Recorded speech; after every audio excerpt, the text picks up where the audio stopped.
You could tell it's Florida because no rain, no snow. It didn't look cold. The firefighters wearing short sleeves. Exactly Quite right. different than here. Let's send things over to Elena right now. She's got another look at your current cast 23 weather and traffic today. Hey, well, Lancaster at least having a little heat wave. They're up to 16 degrees now. Oh my gosh. They've been at 14 for much of the morning. You can see everyone else in the county in those 20s. The warmest is Lake Isabella at 1 degree above freezing. So with 29 here in Bakersfield, that's just about the same as Tehachapi. No matter where you are, you need to bundle up as you head out the door. We have that freeze warning in effect, but we also have not just the cold air, but some very gusty downslope winds. They're coming down the mountain and rushing into the valley. So we have a wind advisory in effect until noon today, especially on the Grapevine. Please be very careful on the 5. We're not getting any reports of anything major from the CHP, but we are watching that closely. We'll go ahead and leave it in for all of our mountain areas. Be careful on all of those passes this morning.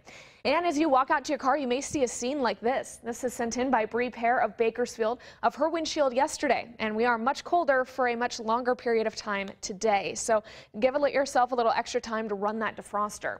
Now we have a ridge of high pressure in place, and that's why we're so stable and why we're seeing more sunshine later on this afternoon. But look at that huge storm up to the north and how powerful it is. That all starts to come into our area by tomorrow afternoon, lasting all the way into Christmas Eve. This is a very pronounced storm, huge curvature there, a lot of very cold air filling into it. But look at this frontal boundary. You see how it swings all the way out near Hawaii? It's picking up warm air and moisture from the equator, dragging all the way up where it chills way down and gets drawn right into Canada. That's why it's so powerful. And as it continues to head into our way, you're going to need to keep those umbrellas with you throughout the weekend. There's how long that cold front is. So we'll get another blast of cold air. I'm not calling for snow with these systems just yet, but we'll keep an eye on it. And hopefully we'll get a slight dusting out of these that could leave us with a white Christmas Eve, maybe a light dusting up on our highest elevations for Christmas Day itself. Our air quality, that's in the moderate range. Please burn cleanly. Sunshine later on this afternoon and temperatures in those mid to upper 50s. Again, the rain not expected to get to our area until tomorrow. Up in the mountains, you're seeing 50s there as well once we can get you out of those awful 20s. And down in the deserts, you'll have a long way to climb. After being in the teens, you're going to get all the way up to those lower 50s. But hey, it's better than the 40s they were seeing in some locations yesterday.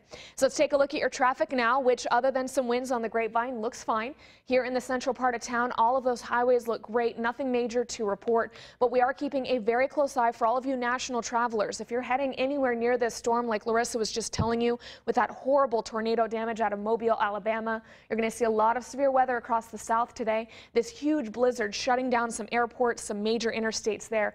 Just a really nasty storm out there. So be careful. Take your patience if you're flying. Mike and Aaron.